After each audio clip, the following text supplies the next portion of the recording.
تو وہ کہتا ہے پھر ہم سب مریں گے۔ دوسری طرف اسلحان گونیالی خاتون کو پانی میں ڈبکیاں لگا رہی ہوتی ہے، لیکن وہ اپنی زبان نہیں کھولتی۔ اسلحان پھر اس کی ڈبکیاں لگاتی ہے، وہ کہتی ہے کہ میں بتاتی ہوں۔ اسلحان کہتی ہے تو اب تمہارا دماغ ٹھکانے آ گیا ہے، بتاؤ مجھے۔ وہ کہتی ہے کہ مجھے پتا تھا کہ دندار کونیا جائے گا اور میں نے اس کی خبر بابا کو کی تھی۔ اسلحان اس کو پکڑ کر زمین پر پھینک دیتی ہے، اتنے میں وہاں آلیار آ جاتا ہے۔ اسلحان آلیار کو بتاتی ہے کہ یہی مجرم ہے۔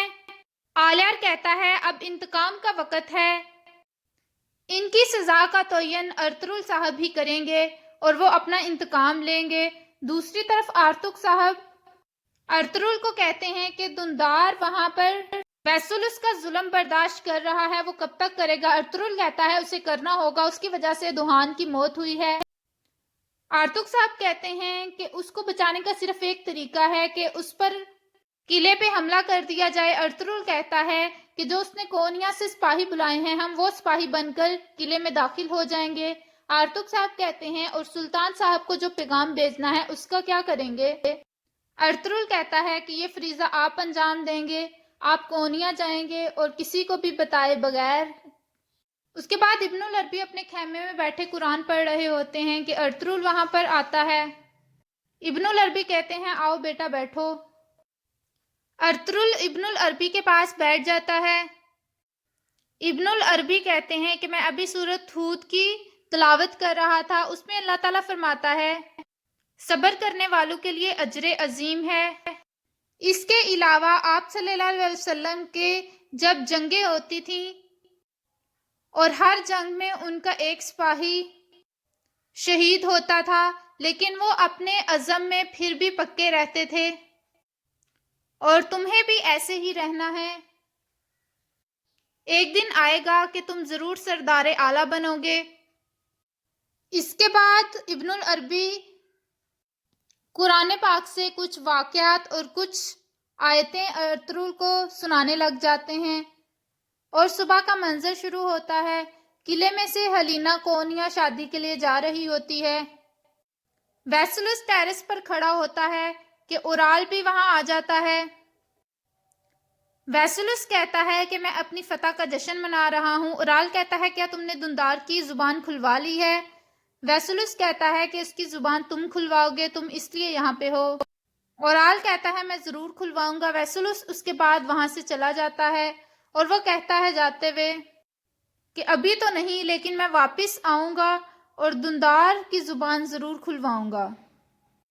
اورال کہتا ہے کہ ارطغرل کے ایک سپاہی کی جان دندار کی وجہ سے گئی ہے، ہو سکتا ہے وہ دندار کو خود ہی اپنے ہاتھوں سے مارنا چاہے۔ دوسری طرف ہلینا جا رہی ہوتی ہے کہ دمرل جس دکاندار کے پاس چھپا ہوتا ہے وہ ہلینا کے پاس آتا ہے۔ ہلینا یاد کرتی ہے تو یہ وہی آدمی ہوتا ہے جس کو ویسولس مار رہا ہوتا ہے، اور اسے وہ بچاتی ہے۔ وہ کہتا ہے کہ میں آپ کے پاس دمرل کا سلام پیش کر آیا ہوں۔ ہلینا کہتی ہے کہ میں دمرل کو نہیں جانتی۔ وہ آدمی کہتا ہے کہ حاجت اریان کی دکان پر آپ جب چھوٹی تھی جاتی تھی، وہ سب کچھ بتاتا ہے۔ ہلینا جان جاتی ہے۔ اس کے بعد ہلینا اس کو کہتی ہے کہ تم دمرل کو صحیح سلامت قلعے سے باہر نکالو گے۔ اورال دیکھ لیتا ہے کہ ہلینا اس سے بات کر رہی ہوتی ہے، وہ فوراً نیچے آتا ہے۔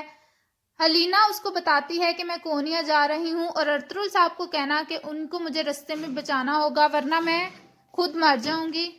اورال وہاں آ جاتا ہے، وہ کہتا ہے کہ آدمی آپ کو تنگ کر رہا ہے ہلینا کہتی ہے نہیں، اس کو مدد چاہیے۔ ہلینا کچھ سونے کے سکے اسے دیتی ہے اور وہ چلا جاتا ہے۔ اورال کہتا ہے کہ آپ نے کچھ زیادہ اس کی مدد نہیں کر دی۔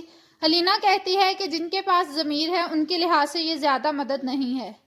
اس کے بعد وہ آدمی دمرل کے پاس جاتا ہے جس کو اس نے اپنی فروٹ والی ٹوکری میں چھپایا ہوتا ہے۔ وہ دمرل کو بتاتا ہے جو ہلینا نے اسے کہا تھا، اور پھر وہ دمرل کو وہاں سے لے جاتا ہے۔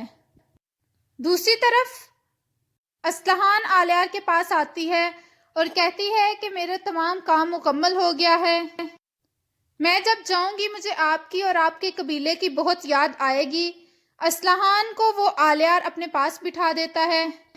اورال کہتا ہے تم جہاں جا رہی ہو وہاں پر بھی ایک گھر ہوگا، اور آخر میں تم سعادتین کو پیک سے شادی کرو گی۔ اصلاحان کہتی ہے مجھے نہیں پتا کہ میں آپ کی اور اپنے قبیلے کے بغیر کس طرح سے رہوں گی۔